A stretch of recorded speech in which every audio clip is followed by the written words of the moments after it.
भोजपुरी की नई जानकारी के लिए हमारे साथ जुड़े। ये लाल रंग का सब्सक्राइब बटन क्लिक करें और बेल आइकन को दबाएं, जिससे नई वीडियो की जानकारी आप तक पहुंच जाए। जान लीजिए, सब्सक्राइब करना बिल्कुल फ्री है।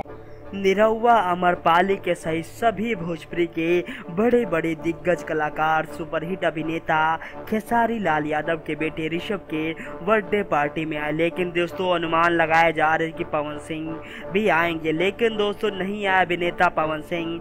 खेसारी लाल यादव के इकलौते लड़के जिसका नाम है ऋषभ, उसके बर्थडे पार्टी में दोस्तों बताया जा रहा है पवन सिंह को इनविटेशन कार्ड ही नहीं भेजा गया था, इस कारण नहीं आए पवन सिंह। कई बंदों का मानना है कि पवन सिंह नहीं आना चाहते थे, लेकिन दोस्तों हम आपको बता दें ये दोनों के एक अच्छे शुभ अवसर पर मिलने से हो सकता था इन दोनों के बीच फिर से प्यार आ जाए, लेकिन दोस्तों ऐसा नहीं हुआ। अभिनेता पवन सिंह नहीं आए नजर खेसारी के बेटे की बर्थडे पार्टी में। दोस्तों देखते हैं ये दोनों आखिर कब एक साथ नजर आएंगे। धन्यवाद।